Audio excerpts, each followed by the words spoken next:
وأشهد أن محمدا عبده ورسوله. أعوذ بالله من الشيطان الرجيم. بسم الله الرحمن الرحيم. ثم أماته فأقبره وقال في موضع آخر: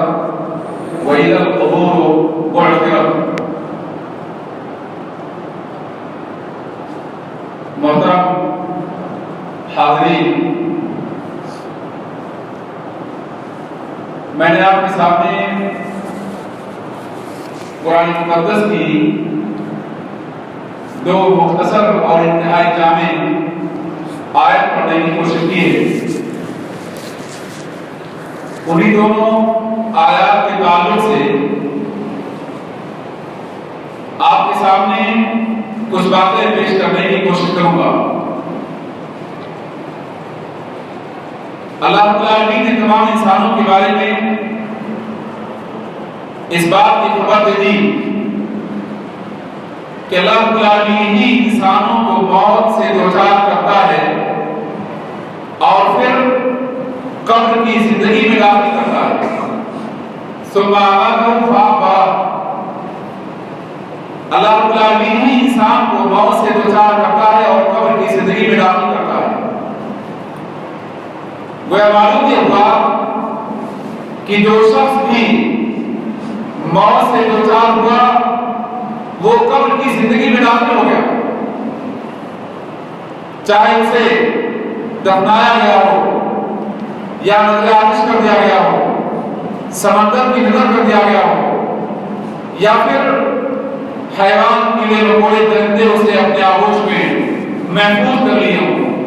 بہصورت جس شخص کی موت ہو گئی وہ قبر کی زندگی اور دنیا میں داخل ہو گیا. اور قبر کے سلسلے میں اللہ رب العالمین نے اس بات کی خبر دے دی کہ یاد رکھو اے انسانوں، ایک وقت آئے گا جب قبروں سے تمام لوگوں کو زندہ کیا جائے گا. قبروں کو اللہ رب العالمین اوپن کر دے گا، کھول دے گا. وہی تو قبر بڑھ کر اور جب اللہ رب العالمین قبروں کو کھول دے گا، مردے اس سے نکل جائیں گے. یہ اللہ رب العالمین کے حکم کے مطابق ہوگا. معلوم ہوا کہ قبر کی زندگی جسے دوسرے لفظوں میں عالم برزخ کہتے ہیں، یا پھر آخرت کی پہلی منزل جسے قبر کی دنیا کہتے ہیں، ایک حقیقت پر محمول دنیا ہے. اس دنیا کا اپنا وجود ہے، اس کا اپنا نظام ہے، اس کا اپنا سسٹم ہے. اور آپ کو معلوم ہے کہ اللہ کے رسول صلی اللہ علیہ وسلم نے اپنے حدیث میں اس بات کو بیان کیا کہ جب بھی کسی انسان کو دفنانے کے بعد لوگ واپس آتے ہیں تو اس میت کے پاس قبر میں اللہ رب العالمین دو فرشتوں کو بھیجتا ہے. یاتی ملکان اسودان ازرقان. ہر میت کے بعد، ہر میت کے دفنانے کے بعد جب لوگ واپسی کا راستہ لے لیتے ہیں تو اس کے پاس دو نیلی آنکھ والے ڈراونے سیاہ فام فرشتے آتے ہیں. اور حدیث کے مطابق جو برائے عالی سے بہت تفصیل سے بڑی حدیث ہے، میرے پاس وقت نہیں کہ میں آپ کے سامنے اس حدیث کو تفصیل سے رکھوں، لیکن جو میرا محل شاہد ہے میں اس کے اسے آپ کے سامنے پیش کرنے کی کوشش کر رہا ہوں. اس میں اللہ کے رسول صلی اللہ علیہ وسلم بیان کرتے ہیں کہ اس میت کو وہ فرشتے بیٹھاتے ہیں، فَيُقْعِدَانِهِ اور فَيُجْلِسَانِهِ. اس میت کو دونوں فرشتے بٹھاتے ہیں اور بٹھانے کے بعد پھر اسے سوال ہوتا ہے، جس سوال کو اسلامی شریعت کی اصطلاح میں فتنہ قبر کے نام سے یاد کیا گیا ہے. یعنی کسی بھی انسان کو قبر میں فتنہ ہوتا ہے، قبر کی آزمائش سے اسے دوچار ہونا ہوتا ہے. اس لیے اللہ کے رسول صلی اللہ علیہ وسلم نے کہا إِنَّهُ قَدْ أُوحِيَ إِلَيَّ أَنَّكُمْ تُفْتَنُونَ فِي الْقُبُورِ. میری جانب اس بات کی وحی کر دی گئی ہے کہ قبر میں تمہیں آزمائش سے دوچار کیا جائے گا، قبر میں تمہارا فتنہ ہوگا. اور آپ یہ بھی جانتے ہیں کہ اللہ کے رسول صلی اللہ علیہ وسلم ہر نماز میں اللہ رب العالمین کی پناہ طلب کرتے تھے. کس بات سے پناہ طلب کرتے تھے؟ بہت سی باتوں سے پناہ طلب کرنے کے ساتھ ساتھ بنیادی طور پر عائشہ کی حدیث کے مطابق رضی اللہ عنہا اللہ کے رسول صلی اللہ علیہ وسلم فتنہ قبر سے پناہ طلب کرتے تھے. اور اس صحیح بخاری کی روایت کے مطابق عائشہ رضی اللہ عنہا کہتی ہے کہ میرے پاس دو یہودی بوڑھی عورتیں آئیں اور ان دونوں عورتوں نے مجھ سے کہا عائشہ کیا تمہیں معلوم ہے کہ تم قبر میں فتنے سے دوچار کی جاؤ گی؟ عائشہ کہتی مجھے بڑا غصہ ہوا یہودی عورتوں کی بات پر اور میں نے انہیں منہ توڑ جواب دیا کہ ہم نہیں بلکہ تمہیں قبر میں عذاب سے دوچار کیا جائے گا، فتنے سے دوچار کیا جائے گا۔ اس کے بعد اللہ کے رسول صلی اللہ علیہ وسلم میرے گھر آئے، میں نے آپ سے بات آپ کے سامنے بات رکھی تو نبی صلی اللہ علیہ وسلم نے کہا عائشہ ان دونوں نے سچ کہا ہے، یعنی ان دونوں یہودی عورتوں نے تم سے جو بات پیش کی ہے وہ برحق ہے۔ یقینی طور پر ہر انسان قبر میں آزمائش سے دوچار ہوگا، الا کہ اللہ رب العالمین اسے اس آزمائش سے مستثنیٰ کر دے۔ اور آپ جانتے ہیں کہ قبر کی آزمائش اور فتنے سے مستثنیٰ کس کو کیا جائے گا، الگ کس کو رکھا جائے گا؟ اس سلسلے میں اللہ کے رسول صلی اللہ علیہ وسلم نے بیان کیا شہید کو اللہ رب العالمین قبر کے فتنے اور آزمائش سے دوچار نہیں کرے گا۔ کیوں؟ اس لیے کہ میدان عذاب میں دشمن کے بالمقابل تلوار کی نوک پر جام شہادت نوش کرنے کا جذبہ، تلوار کی چمک، یہ انسان کے لیے سب سے بڑی آزمائش ہے۔ اب اس کے بعد قبر کی منزل میں ایسے انسان کے لیے آزمائش کا ذریعہ نہیں باقی رہتا۔ نبی بیان کرتے ہیں کفا ببارکۃ السیف لہو فتنہ، تلوار کی تیز دھار چمک اس کے لیے کافی ہے فتنے کے طور پر۔ عائشہ بیان کرتے ہیں کہ اللہ کے رسول صلی اللہ علیہ وسلم کہتے ہیں، عائشہ بیان کرتی ہیں کہ اس کے بعد میں نے اللہ کے رسول صلی اللہ علیہ وسلم کو جب بھی نماز پڑھتے ہوئے دیکھا آپ فتنہ قبر اور عذاب قبر سے اللہ رب العالمین کی پناہ طلب کرنے کا اہتمام کرتے تھے۔ اس سے پتہ چلا کہ قبر کی دنیا ایک ایسی دنیا ہے جس دنیا سے ہر ایک کو گزرنا ہے، جس دنیا میں اللہ رب العالمین ایسا نظام لاگو کرے گا جس نظام میں کسی انسان کی سفارش، کسی انسان کی وجاہت، کسی انسان کی طاقت، کسی انسان کے چاہنے والے اس کے کام نہ آ سکیں گے۔ اللہ کے رسول صلی اللہ علیہ وسلم کہتے ہیں کہ اگر انسان قبر کے فتنے میں کامیابی سے دوچار ہوا تو اللہ رب العالمین فرشتوں کے ذریعے حکم دے گا افتحوا لہ بابا من الجنہ، اس کے لیے جنت کا ایک دروازہ کھول دو، فیاتیہ من روحہا ونعیمہا، اس انسان کو جنت کی خوشبو اور جنت کی نعمت آتی رہے گی۔ اور اگر انسان قبر کے فتنے میں ناکام ہو جائے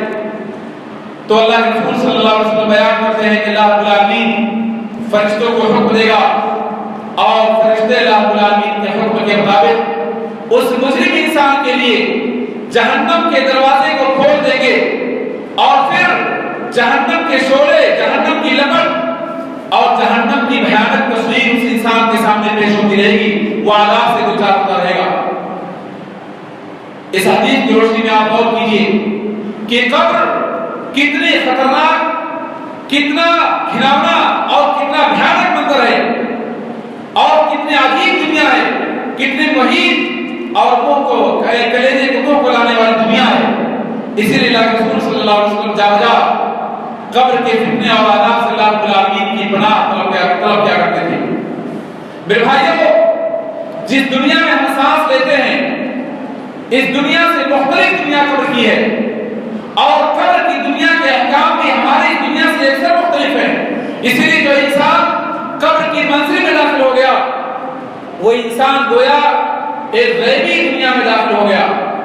اس غیبی دنیا کے تعلق سے جتنی باتیں ہمیں بتائی گئی ہیں صرف ہم انہی باتوں کو جانتے ہیں اور پھر اس دنیا کو موجودہ دنیا پر قیاس کرنے سے ہمیں منع کر دیا گیا۔ اس دنیا کے بارے میں آپ جانتے ہیں اللہ کے رسول صلی اللہ علیہ وسلم نے بدر کے موقع پر کفار کے بالمقابل جب فتح حاصل کر لیا تو فتح کے حصول کے بعد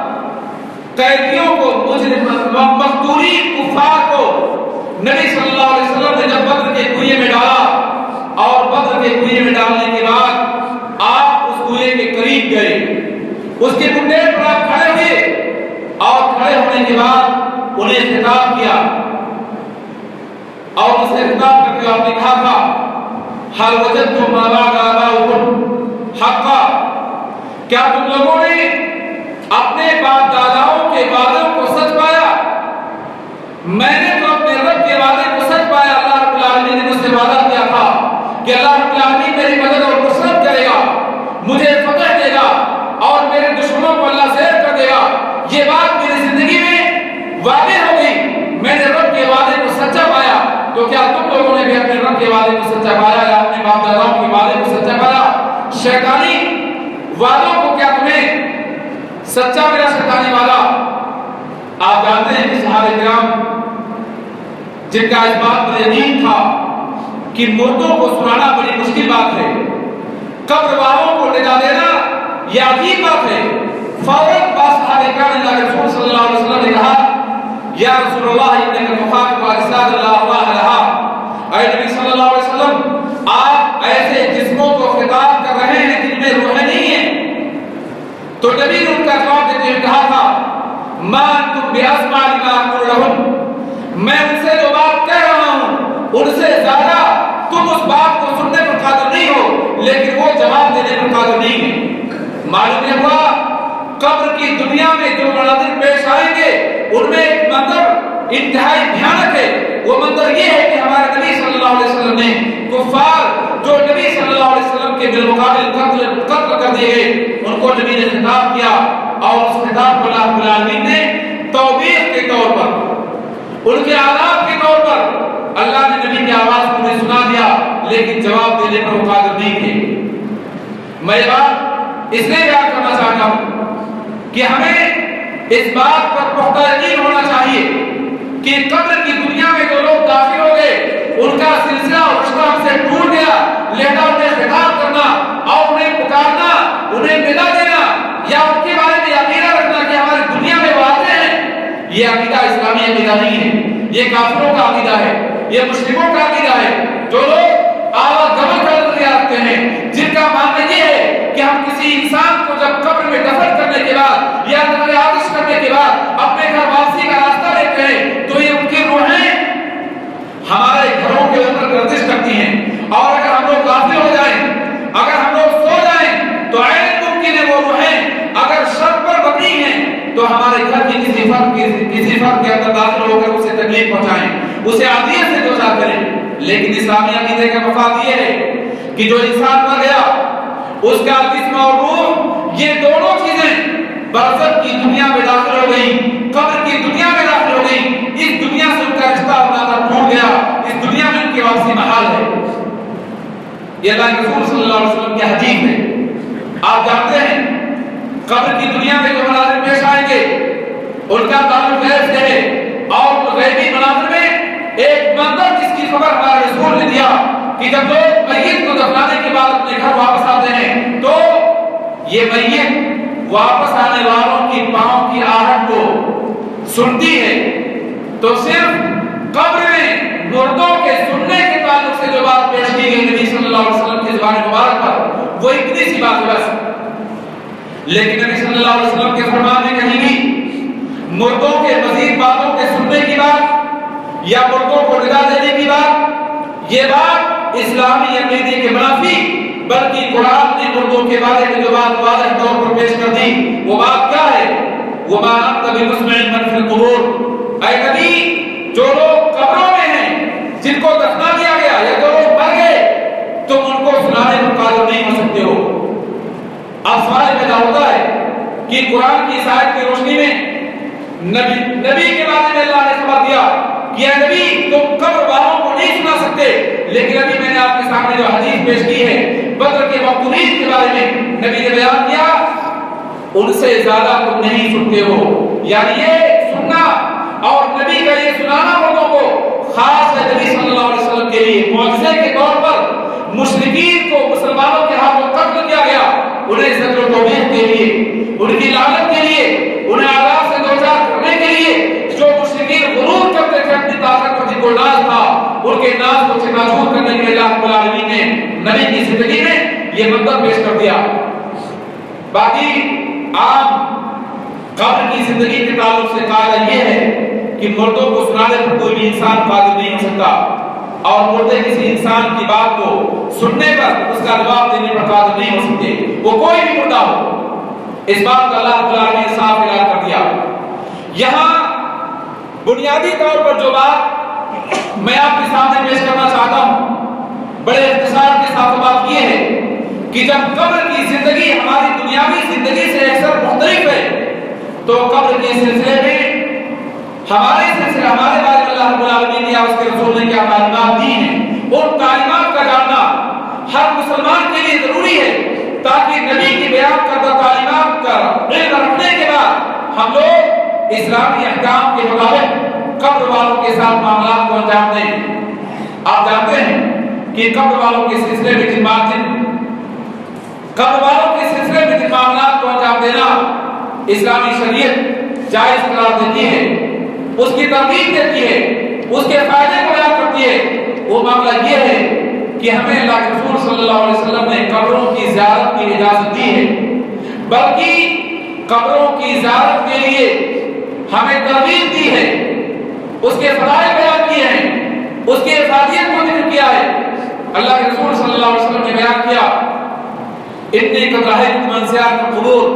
الا فزوروها فإنها تذکرکم الآخرہ، میں تمہیں قبروں کی زیارت سے روکتا تھا، لیکن آگاہ ہو جاؤ تم قبروں کی زیارت کرو، کیونکہ قبروں کی زیارت سے آخرت یاد آتی ہے۔ گویا قبر کی زیارت کا سب سے عظیم مقصد، قبر کی زیارت کا سب سے بڑا فائدہ یہ ہے کہ جب انسان قبر پہ جاتا ہے، قبر کے منظر کو دیکھتا ہے، وہاں کی وحشت کو دیکھتا ہے،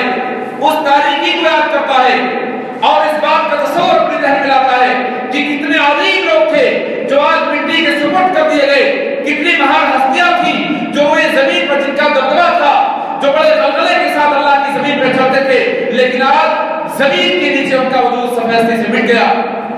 انسان غرور کو بھول جاتا ہے، انسان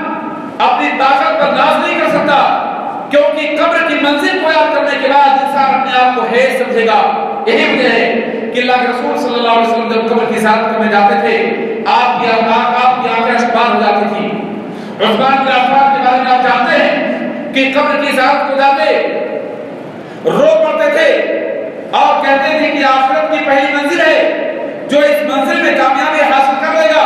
بعد کی منازل اس کے لیے آسان ہو جائے گی، لیکن قبر کی زیارت کرنے سے آخرت کو یاد کرنا ایک بنیادی مقصد پہ یاد گیا۔ اور دوسرا بنیادی مقصد قبر کی زیارت کا یہ ہے جسے آج مسلمانوں نے فراموش کر دیا، وہ مقصد یہ ہے کہ میت کے لیے دعا کی جائے۔ میت کے لیے کس بات کی دعا کی جائے؟ میت کے لیے اس بات کی دعا کی جائے کہ اللہ رب العالمین میت کی قبر کو کشادہ کر دے، اس کے لیے جنت کی راہ کو آسان کر دے۔ اے اللہ رب العالمین اس میت کو اپنی مغفرت سے نواز دے، اس کی بخشش کر دے۔ یہ دوسرا فائدہ کسی بھی قبر کی زیارت کا اسلام عطیت کرتا ہے۔ وہ معلوم یہ ہوا کہ قبر کی زیارت کی اسلام دعوت دیتا ہے، لیکن قبر کی زیارت کے لیے ازدحام کرنا، اجتماعیت کے ساتھ قبر کی زیارت کا اہتمام کرنا، اور قبر کی زیارت کے لیے مخصوص وقت میں قبر کی زیارت کرنا، یا پھر قبر کی زیارت کے لیے قبر کو چراغاں کرنا، قبر کی زیارت کے لیے ساتھ میں کسی دن کو متعین کر لینا، یہ تمام کی تمام باتیں اسلامی تعلیمات کی روح سے غلط ہیں۔ یہ تمام کی تمام باتیں اسلامی تعلیمات اور احکام کے اعتبار سے بدعت پر مبنی ہیں۔ اگر صاحب قبر کی تاثیر کا عقیدہ نہ رکھا جائے، اور اگر صاحب قبر کی تاثیر کا عقیدہ رکھا جائے تو اس کے شرک ہونے میں کسی بھی طرح کا کوئی شک باقی نہیں رہ جاتا۔ لہذا اسلام ہمیں اس بات کی اجازت دیتا ہے کہ ہم لوگ قبروں کی زیارت کرنے جائیں، لیکن قبروں کی زیارت کے لیے اسلام وقت کی تعین کا ہمیں پابند نہیں کرتا، لہذا وقت کی تعین کا کوئی معنی ہماری زندگی میں نہیں رہ جاتا۔ آئیے ذرا میں آپ کو بتاؤں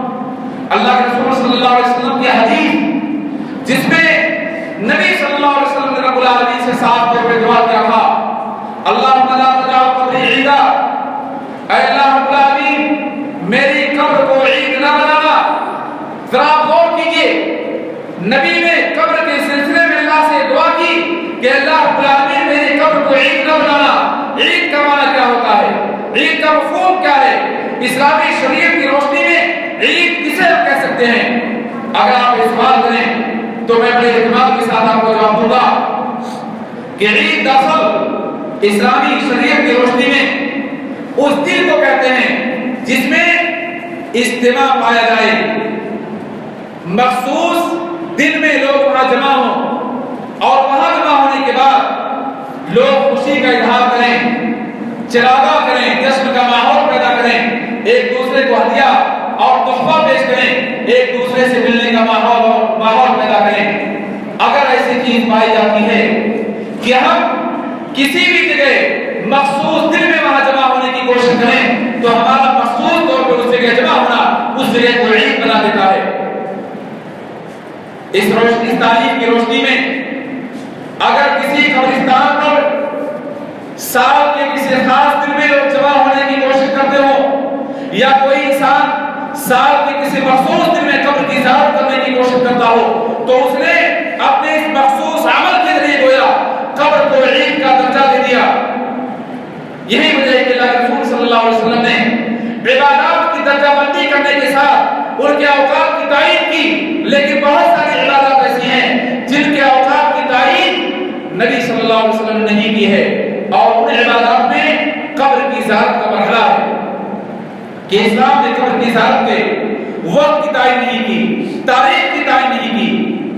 تو ہمیں قبر کی زیارت کے وقت اور تاریخ کی تعین کرنا گویا کہ نبی صلی اللہ علیہ وسلم سے اپنے آپ کو افضل بنانے کے مترادف عمل ہوگا۔ گویا ہم اس بات کا ثبوت فراہم کریں گے کہ نبی نے اس بات کو چھپا دیا تھا اور ہم اس بات کو ظاہر کرتے ہیں۔ بدعت کی سب سے بڑی قباحت یہ ہے کہ ایک بدعتی انسان اپنے بدعت کے عمل کے ذریعے نبی صلی اللہ علیہ وسلم پہ تدارک کرنے کی کوشش کرتا ہے اور یہی چیز اس کے عمل کو مردود اور باطل ٹھہراتی ہے۔ اللہ کے رسول صلی اللہ علیہ وسلم نے اپنی دوسری حدیث میں اس بات کی اللہ سے دعا کی، اللہم لا تجعل قبری وثنا یعبد، اے اللہ رب العالمین میری قبر کو وثن نہ بنانا جس کی عبادت کی جائے۔ ذرا غور کیجئے نبی اس بات کی بار بار دعا کیوں کرتے ہیں کہ اللہ رب العالمین میری قبر کو عید نہ بنانا، اے اللہ میری قبر کو وثن نہ بنانا جس وثن کی عبادت کی جائے۔ دراصل اس کا ایک پس منظر ہے، دراصل نبی صلی اللہ علیہ وسلم امت کے حالات سے آگاہ اور باخبر تھے۔ آپ نے امت کو اپنی قبر کے تئیں اس بات سے باخبر کر دیا، آگاہ کر دیا کہ میری قبر کے ساتھ وہ معاملہ انجام نہ دینا جو معاملہ گزشتہ قوموں نے اپنی انبیاء کی قبروں کے ساتھ انجام دیا تھا۔ ام سلمہ نے اللہ کے رسول صلی اللہ علیہ وسلم سے ذکر کیا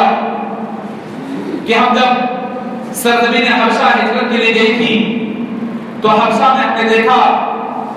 قبروں کو لوگوں نے پختہ کر رکھا تھا، وہاں تعمیر بڑا رکھا تھا اور ان میں انبیاء کی تصاویر کو، بزرگان دین کی تصاویر اور مجسمات کو لوگوں نے نصب کر رکھا تھا۔ ام سلمہ نے اس بات کو بیان کیا تو اللہ کے رسول صلی اللہ علیہ وسلم نے ام سلمہ سے کیا بیان کیا؟ اولئک اذا مات فیہم الرجل الصالح او العبد الصالح بنوا علی قبرہ مسجدا، وہ لوگ ایسی قوم تھے جب ان میں نیک بندوں کا، صالحین کا انتقال ہو جاتا تھا، ان کی موت ہو جاتی تھی تو صالحین کی قبروں کو مسجد بنا دیا کرتے تھے۔ میں تمہیں اس بات سے روکتا ہوں، ذرا غور کرو میرے بھائیوں اور میری بہنوں، نبی صلی اللہ علیہ وسلم نے اپنے سبا سے بیان کیا کہ گزشتہ صالحین کے انتقال ہو جاتا تھا، ان کے ماننے والے ان کی قبروں کو مسجد بنا دیا کرتے تھے۔ میں تمہیں اپنی قبر کو مسجد بنانے سے روکتا ہوں کیونکہ جو عمل مسجد میں انجام دیا جانا صحیح ہے اس عمل کو قبرستان میں انجام دیا جانا صحیح نہیں ہو سکتا ہے۔ یہ وجہ ہے کہ اللہ کے رسول صلی اللہ علیہ وسلم نے اپنے گھر کے بارے میں، مسلمانوں کے گھروں کے بارے میں مسلمانوں کو تعلیم دیتے ہوئے کہا تھا لا تجعلوا بیوتکم قبرا، اپنے گھروں کو تم قبرستان مت بناؤ، وصلوا فیہا، گھروں میں نماز پڑھو،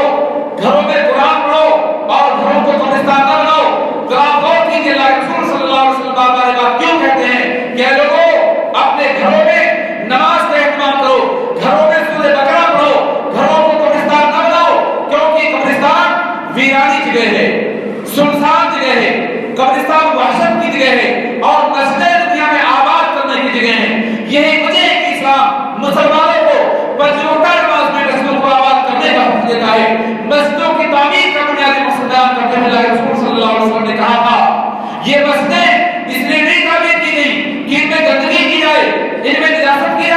بلکہ یہ مسجدیں اس لیے تعمیر کی گئی ہیں کہ ان میں اللہ کا ذکر کیا جائے، ان میں قرآن کی تلاوت کی جائے، ان میں اللہ رب العالمین کی عبادت کی جائے۔ یہ مسجدوں کی تعمیر کا بنیادی مقصد اسلام بیان کرتا ہے۔ اگر میرے پاس وقت ہوگا تو میں آپ کے سامنے دلائل کی روح سے اس بات کو پیش کرنے کی کوشش کرتا، لیکن چونکہ یہ وقت بہت کم ہے اور ابھی ہمارے درمیان خطیب شعلہ بیان شیخ عبدالحق الجامی حفظہ کا بھی خطاب ہونا ہے۔ میں آپ سے عرض کر رہا تھا میرے بھائیوں کہ اللہ کے رسول صلی اللہ علیہ وسلم نے ہمیں اس بات کی تعلیم اور حکم دیا کہ اپنے گھروں کو ہم لوگ قبرستان نہ بنائیں، اور عبداللہ بن عمر سے بلکہ حدیث میں اللہ کے رسول صلی اللہ علیہ وسلم نے کہا تھا اجعلوا من صلاتکم فی بیوتکم ولا تجعلوها قبورا،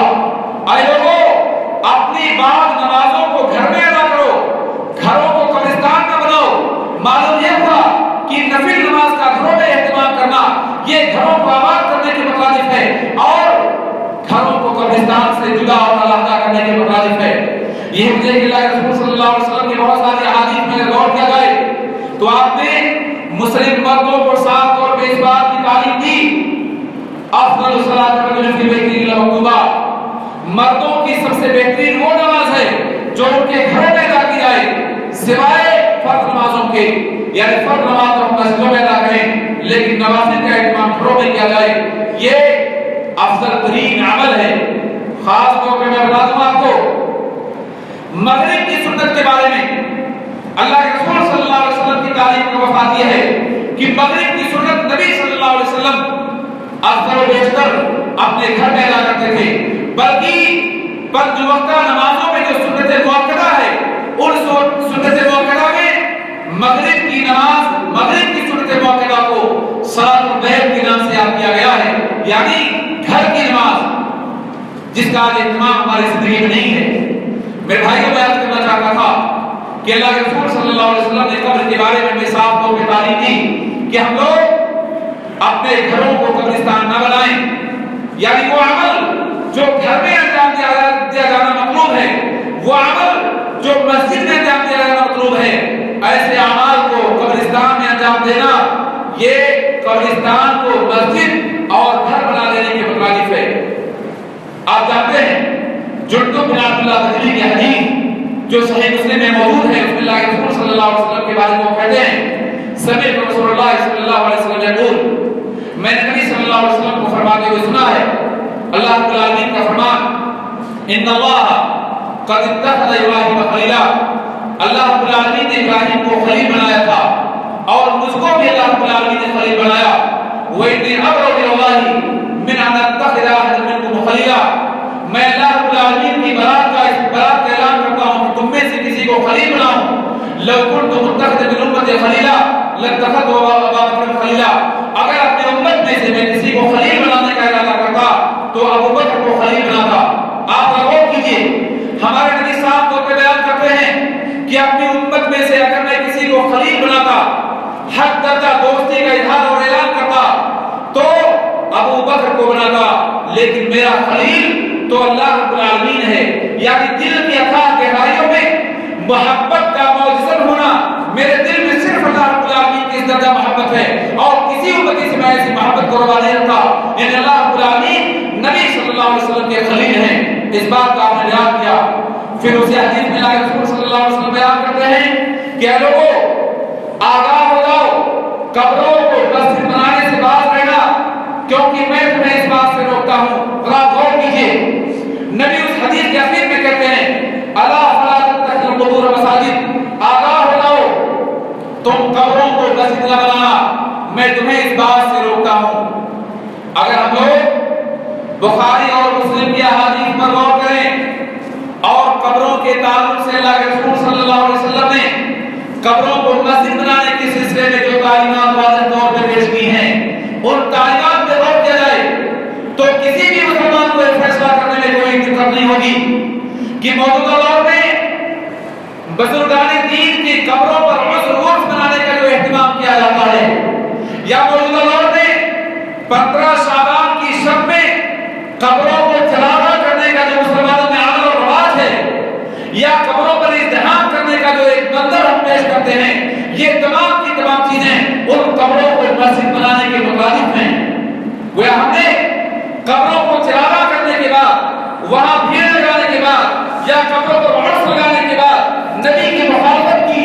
نبی کی لعنت کی تصدیق کیے، نبی نے جس عمل سے ہمیں روک دیا، ہم نے اس عمل کو انجام دینے کے بعد وہ نبی کا حکم کی پرواہ نہ کی، کیونکہ یہ بات کیسے ممکن ہوگی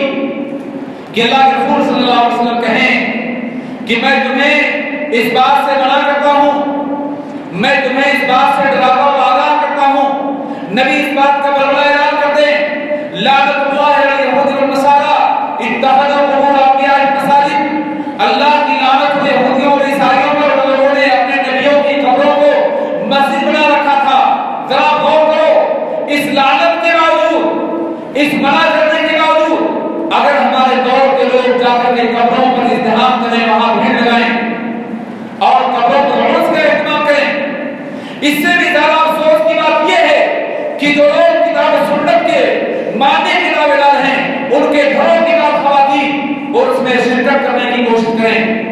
قبروں پر جہاں چراغاں کیا جاتا ہو، جہاں قبر کے ساتھ کھلا شرک کا ارتکاب ہوتا ہو، وہاں ہمارے گھر کی خاتون جائے۔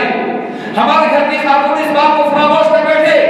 کہ نبی صلی اللہ علیہ وسلم نے اعلان کر دیا، لعن اللہ زائرات القبور، اللہ کی لعنت ہو ایسی عورتوں پر جو قبروں کی زیارت کرنے کا ارادہ رکھتی ہوں، یا اللہ کی لعنت ہو ایسی عورتوں پر جو کثرت سے قبروں کی زیارت کرتی ہوں۔ نبی لعنت بھیجیں قبروں کی زیارت کرنے والی عورتوں پر، اور ہمارے دور کی مسلم خواتین بزرگان دین کی قبروں پر جا کر کے ازدحام لگائیں، وہاں جا کر کے منت مانیں، وہاں جا کر قسمیں کھائیں، وہاں جا کر فریاد اور سوال کریں، وہاں جا کر بیٹا اور بیٹی دو کریں، اس بات کو فراموش کر جائیں کہ اللہ رب العالمین نے اپنی سابق حکمت کے مطابق، اپنی تقدیر کے مطابق ہر انسان کے بارے میں اس بات کا فیصلہ کر دیا ہے کہ اللہ رب العالمین آسمان و زمین کا مالک للہ ملک السماوات والارض یخلق ما یشاء یہب لمن یشاء اناثا ویہب لمن یشاء الذکور او یزوجہم ذکرانا واناثا ویجعل من یشاء عقیما۔ اللہ رب العالمین ہی آسمان و زمین کا بادشاہ ہے۔ اللہ رب العالمین جسے چاہتا ہے صرف بیٹیاں دیتا ہے، جسے چاہتا ہے صرف بیٹے دیتا ہے، اور جسے چاہتا ہے دونوں صرف سے نوازتا ہے، اور جسے چاہتا ہے اللہ رب العالمین باز بنا دیتا ہے۔ تمام تدبیر فیل ہو جاتی ہے، مال دولت انسان کا کام نہیں آتا، ہر طرح کے علاج کی شکلیں ختم ہو جاتی ہیں، انسان کا مال بھی ضائع ہوتا ہے، عزت بازو بھی نیلام ہوتی ہے، پیسے بھی برباد ہوتے ہیں، شرک کا سودا کر لیتا ہے انسان جب قبروں میں جا کر کے بیٹے اور بیٹی کا سوال کرتے ہیں۔ یہ بات فراموش کر جاتے ہیں کہ نبی نے اس بات کی تعلیم دی تھی، تم قبر پہ جاؤ، صاحب قبر کے لیے دعا کرو، لیکن ہمارے دور کے انسان قبر پہ جا کر اپنے لیے صاحب قبر سے دعا کرنے کی درخواست کا سوال کرتے ہیں۔ کتنا عجیب فلسفہ ہے، لوگوں نے حقائق کو تبدیل کر دیا۔ قبر پر جا کر آخرت کو یاد کرتے، صاحب قبر کے لیے دعا اللہ سے کرتے، یہ بات تو معقول تھی، لیکن قبر پر جا کر اپنے بارے میں صاحب قبر سے دعا کی درخواست کرنے لگ گئے، جبکہ قرآن نے اعلان کر دیا تھا تم قبر میں مردہ انسانوں کو سنانے پر قادر نہیں ہو سکتے۔ جب یہ خطاب براہ راست نبی کو ہے، نبی نہیں سنا سکتے، تو پھر ہمارے دور کی عورتیں جنہیں نہ نماز سے کوئی واسطہ، نہ انہیں طہارت کی تمیز ہے، نہ وہ اسلامی احکام کو اچھی طرح جانتی ہیں، قبروں پر ازدحام تو کرنا ان کے لیے فخر کی بات نہیں، لیکن جب ان سے اس بات کو پیش کیا گیا کہ جہاں پر اسلام نے تمہیں حاضر ہونے کی دعوت دی کہ تمہارے لیے اگر جمعہ کی نماز کی ادائیگی کے لیے پردے کا نظم ہو، وہاں جمعہ کی نماز کی ادائیگی کے لیے تم جاؤ، عیدین میں اگر تمہارے لیے پردے کا نظم ہے تو عید کی نماز پڑھنے جاؤ، مسلمانوں کی دعا میں شامل ہو، خطبہ امام کا سنو، اللہ کی تسبیح پکارتے ہوئے جاؤ، تاکہ اللہ رب العالمین کی تکبیر کے فوائد تمہاری زندگی میں نظر آئیں۔ وہاں ہماری عورتوں نے اس بات کا اعلان کر دیا عیدگاہ جانا فتنہ ہے۔ تو بتاؤ، عیدگاہ میں اپنے گھر کے ذمہ داروں کے ساتھ، بچوں کے ساتھ، اہل خانہ کے ساتھ جاؤ گی، پردے کے ساتھ عورتوں کی جماعت میں شامل ہو کر نماز پڑھو گی، اور نماز پڑھنے کے قابل اگر نہیں ہو تو پچھلی صف میں عورتوں کے پیچھے بیٹھ کر امام کا خطبہ سنو گی، دعا کو سنو گی، اور اللہ کی تسبیح کو یاد کرو گی، وہاں تمہیں فتنہ نظر آتا ہے۔ لیکن قبروں پر بھیڑ لگانے کے لیے